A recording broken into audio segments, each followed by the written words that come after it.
Ladies and gentlemen, welcome to another zombies ranking video, and in today's video this is going to be ranking every Easter egg in Call of Duty Zombies, from Black Ops 1 to Black Ops 2 and lastly to Black Ops 3. Black Ops 4 isn't out as of the time that I'm making this video, and World at War doesn't have any major Easter eggs. This is going to be major Easter eggs only. There are 14 Easter eggs in total, and this is going to be ranking them on favoritism and not story. Now I'm gonna put some factors into why I'm ranking these things. So the first one here is the player count. So how many players does it take to make this Easter egg or complete this Easter egg is going to factor in with this list. And also one other thing is that the Easter egg hunting process is not going to count. So what I mean by that is, for example, doing Revelations Easter egg once you know what to do and once you have the steps isn't all that bad, but hunting for the Revelations egg when it was just coming out was a horrible experience, looking for rocks and shooting them. So that's what I mean by that. We're not going to be ranking the hunting, but I am going to be taking it into consideration. But anyways, guys, coming down to our number 14 spot,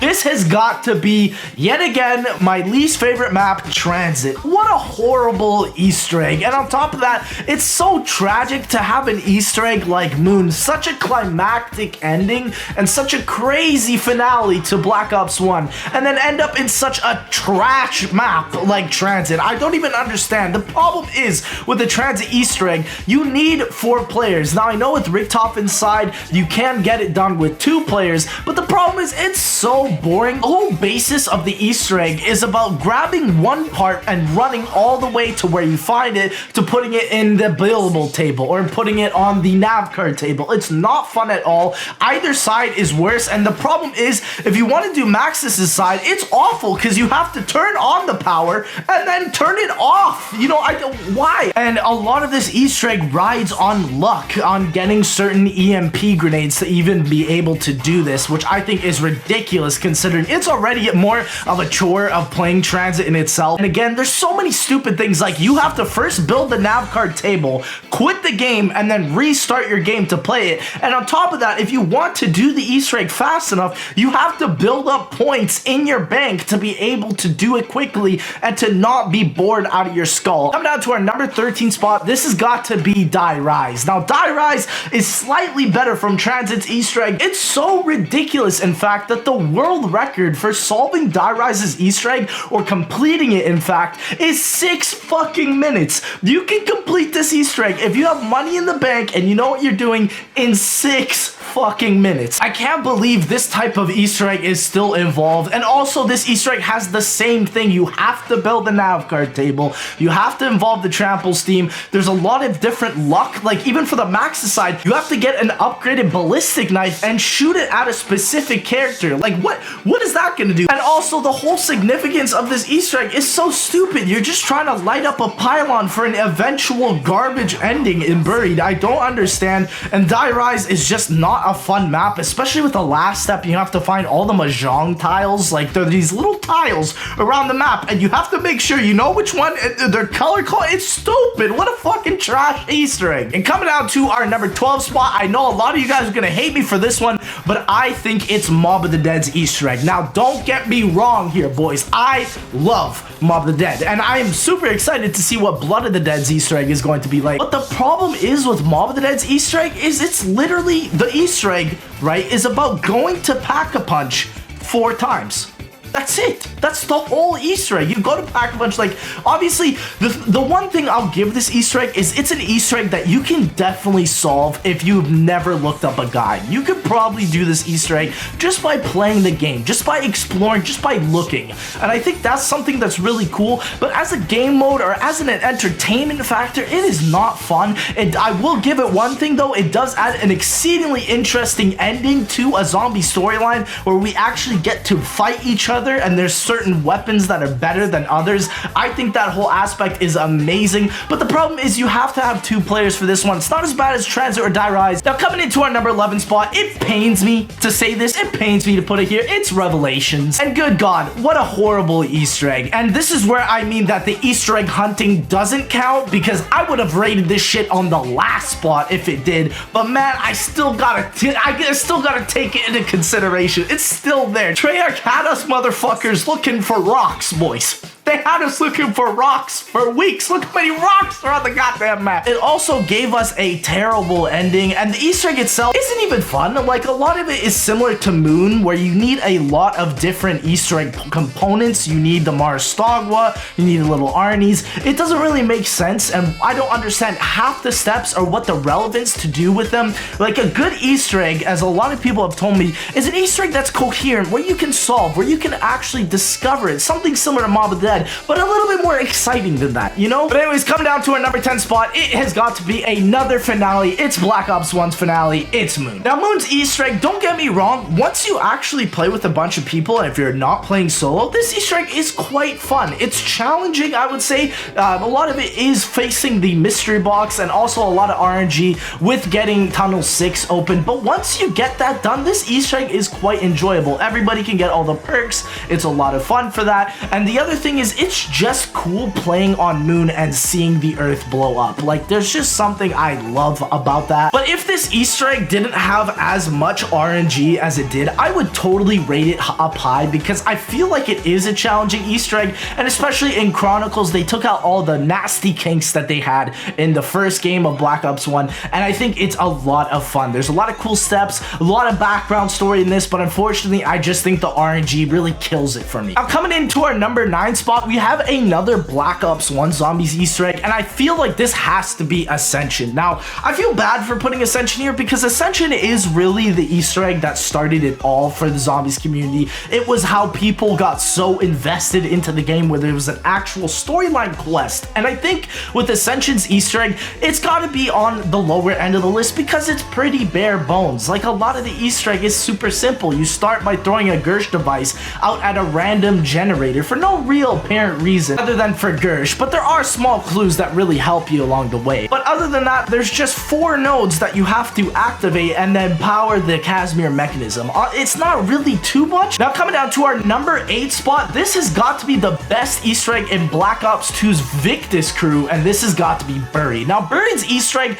is actually fun, but the problem is with Buried's Easter egg, if you are going in this Easter egg with yourself and 3 people that have no idea how to do this Easter egg, you're not gonna get it done. I'm gonna tell you that. The last step, the sharpshooter, and you won't even get to the last step, but the last step, the sharpshooter, really will show people how difficult this Easter egg is. But it is a lot of fun. It takes everything that Transit and Die Rise did horribly, but actually incorporates it into a good manner. There's a lot of different buildable items that you still have to build. Like, a lot of the traps you can use, their parts are placed into a workshop, so that makes total sense. And coming down to our number 7 spot, this has got to be Zetsubou No Shima. Now, a lot of people are gonna be surprised that I put this one super high, but the thing is with me is I like gathering and managing a lot of different things, and even though I made fun of a lot of the plant features in Zetsubou No Shima, I love how you incorporate almost every mechanic that Zetsubou has and you use it for the Easter egg. Granted, a lot of it doesn't make sense, like growing a bullet out of a blue water plant and then using it to shoot down a random plane that just keeps going by. You know, that type of stuff doesn't really make sense. But the cool thing about it is that there's so many little things with it that I love. You got to do all your challenges. There's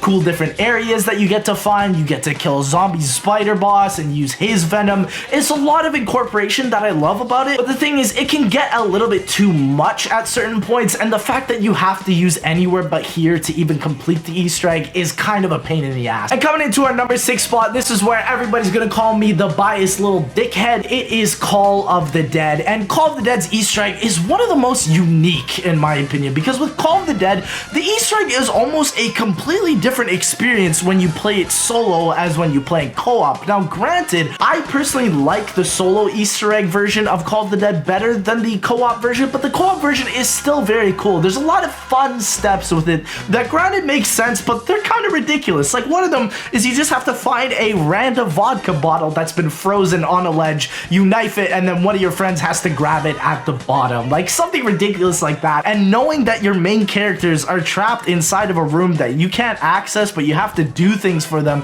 is a really cool spin on it. You get the golden rod in Call of the Dead. That's a huge plot point for the rest of the Black Ops 1 Zombie series. And going on to our number 5 spot, this has got to be Shadows of Evil. Now, there's one thing that I really dislike about Shadows of Evil, and I've got to be honest, it's the last step. The last step of the Shadows of Evil Easter egg makes this Easter egg not fun, in my opinion, but when you exclude that last step out of the whole Easter egg, it's a lot of fun. Now, granted, with the Shadows of Evil Easter egg, it is very random and it doesn't make sense to how you solve it, so that's why I'm not going to really talk about that portion, but when you know what to do, it's quite a fun Easter egg. It's all about the upgrading of your sword, and once you have these swords, you basically become a power god, which is funny because in World War II zombies, it takes you 3 DLCs to make a sword that's not even as good as this one in one map. The one thing I will say that Black Ops 3 does exceedingly well is that it makes Easter egg steps a lot of fun for replayability. It adds the gameplay factor, and that is one of the huge things that I love about Easter eggs, where if they don't have that gameplay factor, where I'm not just sitting and spinning the box, or I'm not just running around placing parts, it's not going to be fun for somebody like me. And coming down to our number 4 spot, this has got to be ShangriLa. Now, ShangriLa's Easter egg is a challenge, and I think that's one of the reasons why I really love it. It's obviously an Easter egg that you have to do with 4 players to activate all the dials, but I think that's what I love it. You're always timed while you're doing this Easter egg, and you have to have good communication. Obviously, if you're going with a random team, you're gonna get nothing done in ShangriLa, but if your team knows what they're doing, it's gonna be a lot of fun. Granted, again, with Black Ops 1, there's always gonna be that little hint of RNG. You're going to need the baby gun, but other than that, this Easter egg added one of the most exclusive ways to solve the Easter egg by listening to Gary and Brock's story and following every command that they say, and it really makes that experience of a zombie's Easter egg fulfilling, knowing that you could solve this Easter egg without really going on to the internet and just by listening to the clues within the map. And coming down to our number 3 spot, I feel like it would be a disgrace if I didn't even put this in the top 5. It's the Rise of Drac. I know, guys, this is the Easter egg that really cultivated the speedruns, in my opinion, in zombies. It really pushed everybody to go for them. It was a lot of fun. The Easter egg was all about making the bows and then getting the wisp. And what Treyarch did beautifully, in my opinion, is that they made the Easter egg all about the death rate, and we had no idea about it. It's basically if you were able to complete all the steps in the Easter egg by getting your bow, your upgraded bow, and the Ragnaroks and the shield, you're basically able to complete it. And it's a lot of fun. It adds a lot of little hints or subtleties about the Black Ops 1 Easter eggs and incorporates it into this one, and it basically takes Moon's Easter egg and does it better, in my opinion, with the first excellent zombies boss of all time in Call of Duty Zombies. And coming into our number 2 spot, I would feel like a disgrace if I didn't put this one up here. It's Origins. Now, Origins Easter egg is one of the most jam-packed Easter eggs ever. It's the one that people still do to this day to get it under an hour and to be one of the first that have ever beat it. It is a crazy Easter egg. There's so much to manage. There's so much to stat track, and most of it, which is so brilliantly well made by Treyarch, is just the staffs and creating the ultimate versions of them. Once you have done that, you can basically do the rest of the Easter egg in about 5 or so minutes. And Treyarch also does an excellent job mimicking the Vorkuta campaign's mission steps and adding those 8 steps to make an incredible Easter egg, in my opinion. But the problem is that a reason I put it at the number 2 spot is just because solely that it is a lot. And for the common zombies player on solo, you're not going to get this, but with a team, you definitely will, but you're going to need a lot of time. And I think this is one of the zombie maps that I think the common player would be willing to put that time in. And coming down to our number 1 spot, I know you guys knew I was gonna say this. It is Garrod Krovi's Easter egg. What a fucking Easter egg, boys. There is so much into this Easter egg. There are, granted, Garrod Krovi does have its problems. It does suffer from the Easter egg hunting syndrome where it doesn't really make sense to find certain things like the trophies, for example. And there is just one nagging thing for me, which is the valve step. If they took out the valve step, I understand its purpose of delaying the community, but if they took it out, this Easter egg would have been damn near perfect for me. I believe that a great Easter egg coincides perfectly almost to the gameplay or adds its own narrative, something like ShangriLa, and Garod Crovy does this magnificently. The majority of the Easter egg is just following simple tasks, doing simple challenges, and I think that's what I love about it. And on top of that, it adds the best boss fight we have ever seen in Call of Duty Zombies. So if Garod just didn't have that valve step, I think it would just be the #1 spot. But Black Ops 4 is coming out, and I can expect some crazy boss fights and some crazy shit definitely in the first 4 zombies maps of Black Ops 4 Zombies. But anyways, guys,